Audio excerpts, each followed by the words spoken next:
Bagaimana menjadi back-end developer? Ini tulisan dari Ahmad Rosid ya. Nah, salah satu teman saya di Facebook, tapi nggak pernah ketemu secara langsung ya, tapi sering diskusi di Facebook. Oke, saya sering sekali mendapat pertanyaan-pertanyaan tentang cara menjadi back-end developer. Berikut ini saya list pertanyaan-pertanyaan tersebut dan jawabannya. Apa bahasa pemrograman yang paling banyak digunakan oleh back-end developer sekarang? Bahasa pemrograman yang paling banyak digunakan itu sebenarnya tergantung kamu mau masuk ke dalam industri apa. Berikut ini bahasa-bahasa yang bisa kamu consider untuk pelajari.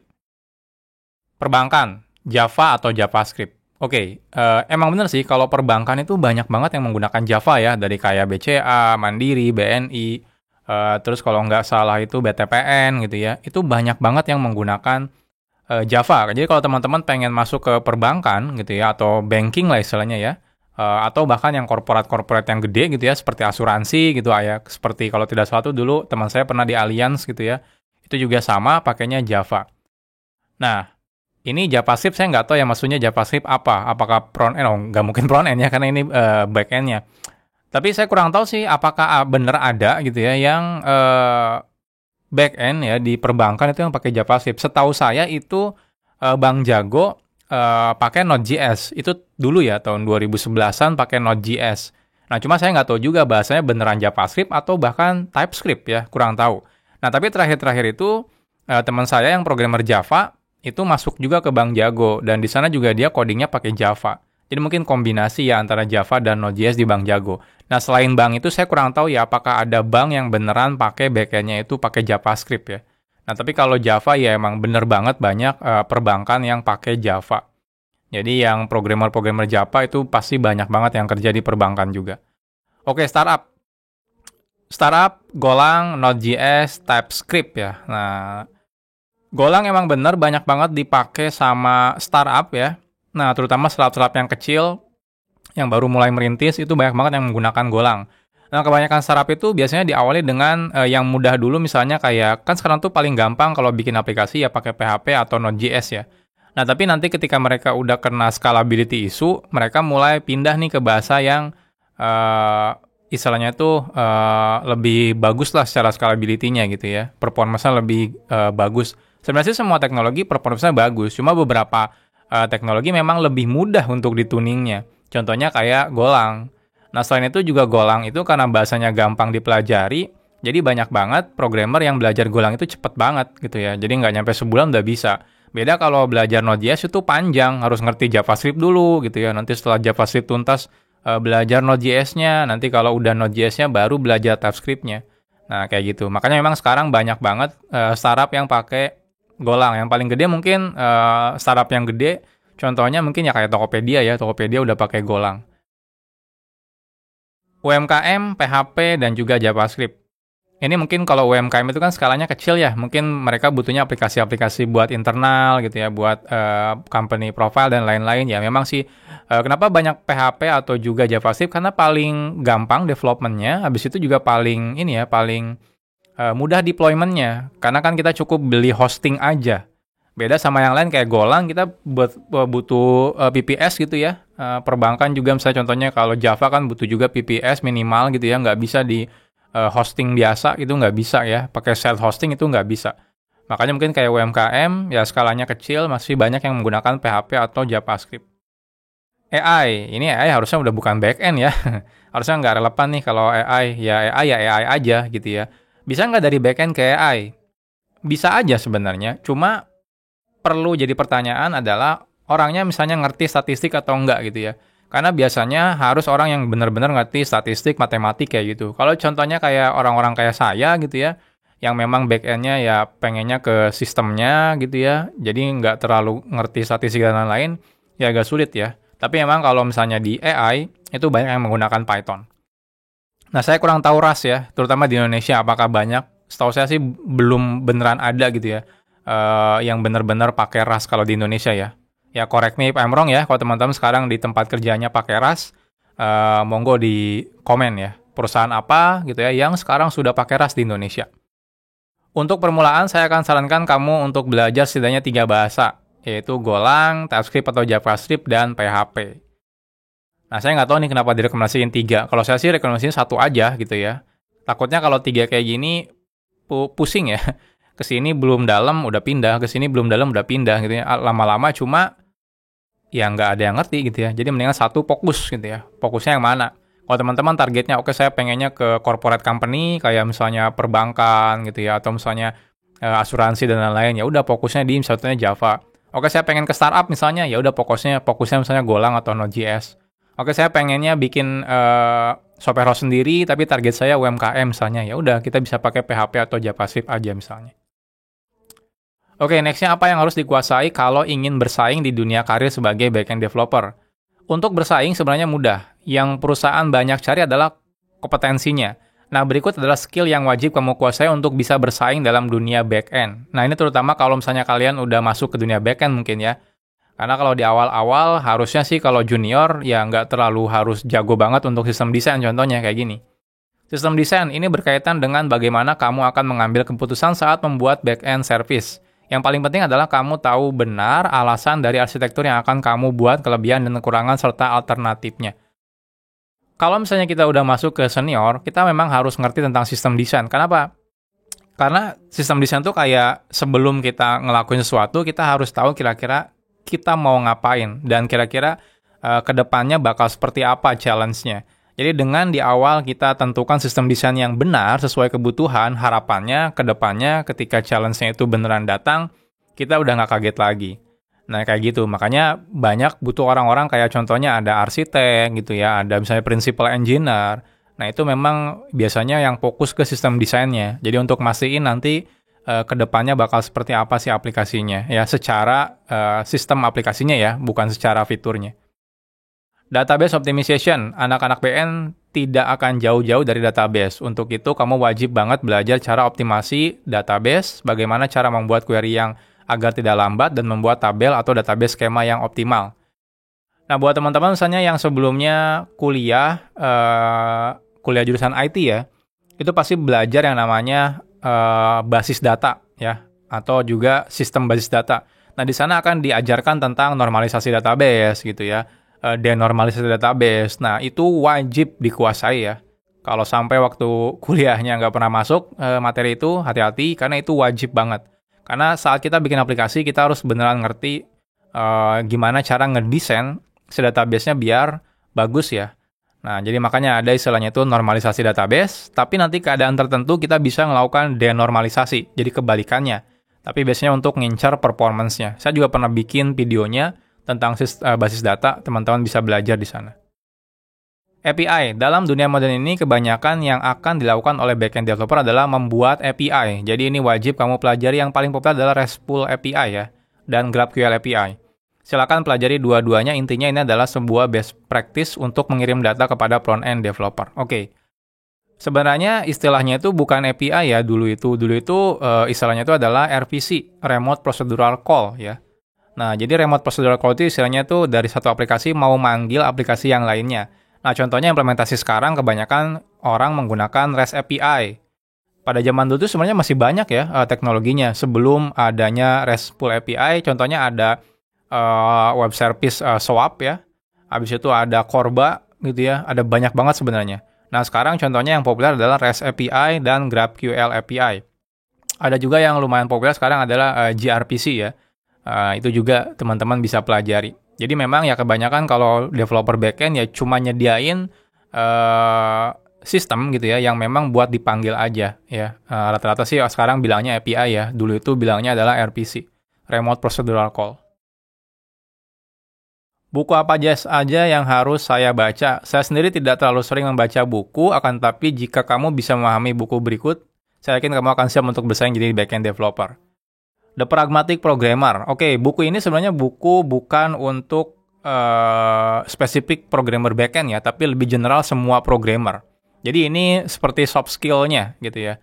Jadi teman-teman wajib pelajari The Pragmatic Programmer ya, karena itu bukunya memang bagus untuk semua kalangan, semua jenis programmer apapun. Jadi nggak peduli backend, front-end, mobile, itu memang bagus karena ini menyangkut tentang soft skill. Designing Data Intensive Application. Dari judulnya memang kelihatannya ini seperti buat orang data engineer ya. Tapi kalau teman-teman baca, memang buku ini menjelaskan tentang teknik-teknik ya, desain-desain atau pattern-pattern saat kita melakukan pengolahan data gitu ya. Dan saat kita nanti jadi backend engineer, kita pasti nggak cuma insert, update, delete doang. Ada beberapa mungkin yang dibutuhkan semi-semi data pipeline dan sebagainya. Nah, buku ini memang bagus ya. Saat ini kayaknya paling populer nih untuk data ya, desain data gitu ya. Salah satunya buku ini, Designing Data Intensive Application. Lalu sistem desain interview. Nah, ini juga lumayan bagus gitu ya. Bahkan ini lebih ke low level gitu ya. Bagaimana cara cara kerja HTTP dan sebagainya. Jadi teman-teman kalau cuma tahu high levelnya aja, pengen tahu lebih dalamnya gitu ya. Nah, teman-teman bisa baca yang sistem desain interview bukunya. Building Microservice ya. Nah, ini adalah salah satu buku yang jadi banyak acuan ketika kita belajar pengen bikin microservice. Sebenarnya selain buku ini, teman-teman kalau mau kombinasikan, teman-teman bisa kombinasikan dengan buku yang namanya Domain Driven Design. Nah, itu memang Domain Driven Design itu banyak soal teori gitu ya. Nah, tapi itu adalah cikal bakal lahirnya teknologi seperti microservice. Jadi Domain Driven Design itu buku yang lama ya, buku lama kayaknya 2003-2004 gitu ya kalau nggak salah. Pada waktu itu kan belum populer tentang microservice. Nah, yang building microservice itu baru-baru ya, 2010-an gitu kalau nggak salah. Nah, kalau mau sih belajar yang bukunya Domain Driven Design dulu, nanti habis itu baru yang Building Microservice. Oke, gimana roadmap jadi back-end developer? Oke, jadi kalau kamu masih baru belajar, berikut ini adalah step-stepnya yang saya rekomendasikan. Belajar Golang, ini maksudnya mungkin belajar bahasa pemrograman yang kamu pilih ya, tadi ya. Pilihnya apa nih, misalnya contohnya JavaScript, Java, dan lain-lain.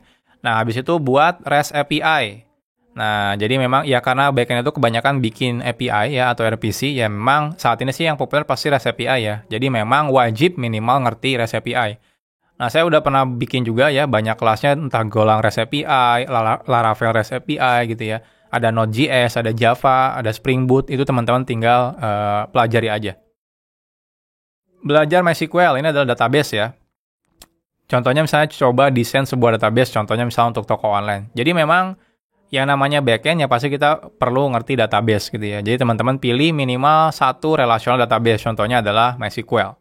Nah, lalu teman-teman coba belajar ya dari mulai yang kecil gitu ya, bikin apa dulu studi kasusnya gitu ya, bikin desain database toko online, desain database misalnya kelas online, database misalnya kayak Netflix, Spotify gitu. Teman-teman bisa belajar. Belajar Redis. Pelajari konsepnya, cara membuat key, dan juga PubSub. Oke, Redis itu adalah salah satu in-memory database yang paling populer saat ini gitu ya. Saat ini tuh kebanyakan di perusahaan gitu ya, itu kalau misalnya performanya udah jelek gitu ya, dan udah dituning database-nya sedemikian rupa, tetap aja performanya jelek, akhirnya mereka akan implementasi Redis ya untuk ngebantu performa aplikasinya. Jadi memang ini adalah nilai plus kalau teman-teman udah ngerti tentang Redis. Teman-teman juga bisa belajar di channel Programmer Zaman Now ya. Di sana ada pembahasan tentang Redis. Belajar Kafka, pelajari konsep topik, message, pelajari kapan harus pakai Kafka dan kelebihan plus kekurangannya. Buat Kafka producer dan consumer dengan Golang. Ini contohnya bahasa pemrograman yang dipilih ya. Kafka itu adalah salah satu sekarang message broker yang paling populer ya. Kalau di perusahaan gede, kebanyakan memang pada pakai Kafka, terutama kayak di banking gitu ya, itu banyak banget yang pakai Kafka. Corporate company itu kebanyakan pakai Kafka. Jadi kalau teman-teman bisa Kafka, itu adalah salah satu nilai plus ya. Belajar Docker. Docker saat ini sudah jadi salah satu kewajiban untuk backend developer kuasai karena nantinya aplikasi akan di-package dalam Docker image dan di-deploy ke server. Oke, saat ini kebanyakan ya, terutama yang bukan on-premise ya. Kalau perbankan mungkin masih data center sendiri ya. Tapi perbankan juga sekarang kebanyakan udah pakai private cloud ya. Jadi mereka tetap deploy-nya dalam kontainer gitu ya. Jadi memang Docker itu wajib dipelajari saat ini. Teman-teman juga bisa belajar di channel Programmer Zaman Now, ada kelas Docker ya. Dari Docker dasar sampai Docker bikin image-nya kayak gimana. Jadi ini adalah salah satu yang wajib buat backend. Karena nanti ketika kita deploy ke server, itu pasti kebanyakan sekarang udah pada pakai Docker. Belajar Elasticsearch, pada saat ini nanti kamu akan berurusan dengan search engine. Nah, kebanyakan di perusahaan-perusahaan akan menggunakan Elasticsearch. Jadi, problem di sistem basis data yang seperti MySQL atau MongoDB atau Postgre itu adalah saat kita butuh pencarian yang advance misalnya gitu ya, apalagi custom banget, itu mereka nggak bisa handle. Nah, salah satunya, kebanyakan perusahaan ketika pengen handle pencarian yang advance, itu pasti mereka pakai Elasticsearch. Nah, kebanyakan kayak toko online di Indonesia contohnya, itu ya, yang besar-besar, seperti Tokopedia, Blibli gitu ya, itu mereka pada pakai Elasticsearch ya, untuk menghandle pencarian produknya. Belajar Kubernetes. Kubernetes sebenarnya ranah DevOps, tapi tidak jarang kamu harus melakukan operasi dengan Kubernetes saat debugging. Ini akan membantu kamu bekerja lebih efisien. Oke, yang maintain Kubernetes-nya memang DevOps ya, tapi untuk ngedeploy, menentukan berapa ukuran besarnya misalnya dan sebagainya gitu ya, bagaimana cara ngelakuin logging dan lain-lain, itu ya memang developernya gitu ya, atau backend programmernya. Jadi bukan DevOps-nya. DevOps itu hanya menyediakan gitu ya. Nah, kita bisa pakai yang sudah disediakan oleh si DevOps-nya. Jadi pengetahuan tentang Kubernetes memang wajib juga. Belajar GCP AWS. Jadi kebanyakan perusahaan saat ini akan menggunakan Google Cloud atau AWS untuk deploy aplikasi backend. Jadi biasakan dirimu dengan platform tersebut supaya tidak bingung ketika butuh akses untuk deployment. Oke, saat ini di Indonesia memang yang paling banyak penggunaan cloud itu adalah GCP dan AWS. Tapi di beberapa perusahaan yang private cloud itu kebanyakan menggunakan Azure ya, Microsoft Azure yang private cloud-nya. Jadi teman-teman kalau bisa pelajari gitu ya, salah satu aja ya, harusnya sih nanti ketika udah ngerti salah satu, yang lain juga gampang, karena gitu-gitu juga kok. Yang ini coba nilai plus ya. Masih banyak lagi sebenarnya yang harus kamu pelajari, akan tetapi untuk permulaan silakan pelajari 8 poin di atas. Kalau kamu sudah menguasai semuanya, saya yakin ini sudah cukup untuk dapat pekerjaan pertama kamu. Oke, perlu tidak belajar algoritma? Sangat perlu. Ini akan membantu kamu untuk mengatasi banyak masalah. Memang ketika kita belajar algoritma itu tidak mudah karena kadang itu terasa tidak penting atau terlalu low level ya. Nah, tapi cara berpikir dalam algoritma itu akan membantu banyak ketika kita nanti mendesain aplikasi backend dan juga bagaimana membuat logic aplikasimu nanti lebih optimal. Oke, jadi algoritma itu penting ya sebenarnya. Walaupun teman-teman mungkin, saya kayaknya nggak pernah pakai deh gitu ya. Nah, tapi sebenarnya kalau kita nanti lihat ke level bawah teknologi yang kita gunakan, itu sebenarnya mereka pakai. Contoh yang paling simpel, misalnya teman-teman mungkin suka pakai index di database. Itu sebenarnya dia pakai balance tree namanya. Itu adalah struktur data gitu ya. Nah, jadi algoritma dan struktur data, ya saya tambahin ya di sini ya, algoritma dan struktur data, itu memang hal yang penting kita pelajari. Ya, entah itu mau jadi back-end programmer atau yang mobile atau misalnya front-end, itu penting. Karena itu mengasah pola pikir kita sebenarnya ya. Jadi nggak cuma spesifik untuk backend, tapi untuk semua programmer. Nah, ini contohnya algoritma-algoritma yang biasa ya, yang biasa digunain ya. Ini harusnya di kampus-kampus dipelajari sih. Kecuali teman-teman nggak belajar di kampus, misalnya pakai bootcamp atau belajar otodidak, ya mungkin teman-teman harus pelajari manual ya. Karena mungkin di beberapa bootcamp ya nggak dipelajari ini gitu ya. Jadi teman-teman harus pelajari manual. Jadi ini contoh-contohnya. Yang saya harus tandain sangat penting adalah ini, dynamic programming. Banyak orang yang salah kaprah, kata dynamic programming dipikirnya adalah pemrograman dengan bahasa dinamis seperti PHP, Ruby, enggak. Bukan ya, dynamic programming itu beda. Bukan seperti itu maksudnya. Teman-teman silakan pelajari ya. Nanti challenge saya adalah teman-teman silakan pelajari tentang dynamic programming. Itu wajib banget gitu ya. Terutama buat biar performa kode kita lebih baik. Akan lebih baik jikalau coba berlatih algoritma setiap minggu di LetCode ya. Teman-teman kalau mau belajar silakan di sini. Nah, jadi itu ya reaction saya. Ya memang kebanyakan saya setuju juga ya untuk menjadi backend developer ini udah bagus ya roadmap-nya, caranya. Jadi teman-teman tinggal ikutin yang tahapan tadi ya. Plus tambahan yang tadi saya masukin.